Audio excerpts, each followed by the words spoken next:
আজকে আমি আপনাদের সাথে শেয়ার করব দুর্দান্ত স্বাদের কার্পু মাছের রেসিপি। মাছের মধ্যে হলুদ দিলাম, লবণ দিলাম আর একটু মরিচের গুঁড়া, কেননা কালারটা সুন্দরের জন্য মরিচের গুঁড়াটা দিলাম। মরিচের গুঁড়া না দিলেও হয়, আমি দিই মাছ ভাজার সময়। এখন ভাজতেছি, লাল লাল করে ভেজে নেবার পর পুকুরের মাছ ভাজতে হয়, না ভাজলে তো 8 ঘন্টা তো যায় না। খরা করে ভাজি। এখন আমার ছেলে একটা আছে, ছোটো ছেলে, ও কোনোদিন একদিনও মাছ ছাড়া ভাত খেতে চায় না। আমাকে প্রতিদিনই মাছ রান্না করতে হয়। আর মাছগুলো ওই যে ওইগুলো এখন মাথায় লেজাগুলো দিছি, ওগুলো বাছবো। সকালবেলা আমরা মাছগুলো করি না, কেননা মেয়েদের সকালবেলা অনেক কাজ থাকে। আমি বেশিরভাগ মাছ রাত্রিবেলা মেয়ের বাবারতে এনে রাত্রে কুটে রাখি। সকালে মেয়ে অনেক কাজ থাকে, বলতে স্নান করো, ঘর চার দাও, এই ওইটা করো সেটা করো। আসলে সংসারে খুঁটিনাটিতে মেয়েদেরই করতে হয়।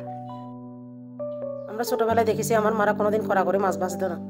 পুকুরের মাছ যদি তরতাজা হয় তাহলে ভাজতে হয় না, কিন্তু এখনকার সময় মাছ না ভাজলে তরকারির স্বাদ লাগে না, ভাজতে হয়। যে কোনো কেউ মাছটা এরকম করে ভাজে। এখন কড়াইতে তেল দিলাম, যে টমেটো পেঁয়াজ, এখন পেঁয়াজগুলো দিয়ে লাল করে একটু নাড়াচাড়া করব। করার পরে ওখানে লাল হয়ে গেলে মরিচের গুঁড়া দেবো 2 চামচ, হলুদের গুঁড়া দেবো 1 চামচ, একটু পানি দিয়ে দিলাম, জিরার গুঁড়া 1 চামচ, কাঁচামরিচ বাটা 1 চামচ, আদা বাটা 1 চামচ। এখন নেড়ে দেবো। নাড়ে দেওয়ার পর মরিচগুলো 7 মিনিট কষাইয়ে সবজিগুলো দিয়ে দেবো।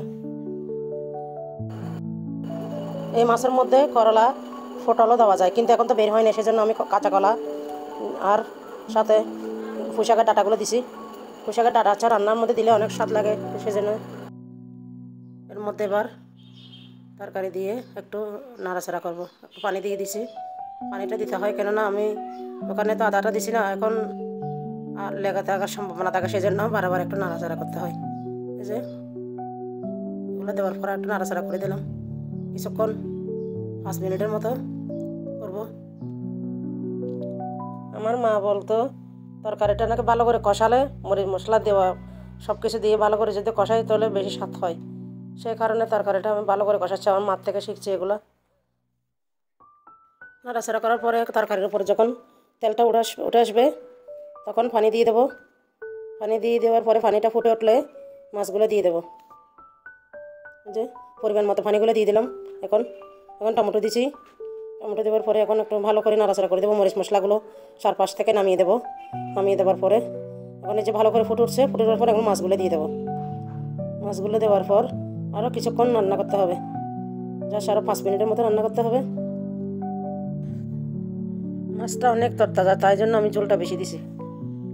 আপনারা চাইলে ঝোলটা আরও একটু মাখা মাখা করে করতে পারেন। 5 মিনিটের মতো রান্না করতে হবে। এখন নাড়াচাড়া করে দিয়ে আর একটু ঢাকাটা দিয়ে দেবো। ঢাকাটা দিলে একটু মাছটা ভালো হয়। এখন ধনিয়া পাতা দিয়ে দিলাম। ওই আছে আমার তরকারি।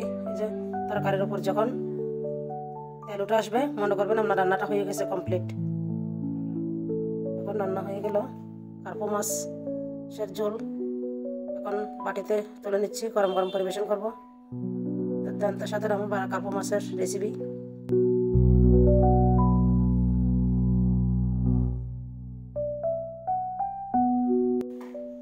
আমার এই রেসিপিটি দেখে ভালো লাগলে লাইক, কমেন্ট, শেয়ার করতে ভুলবেন না।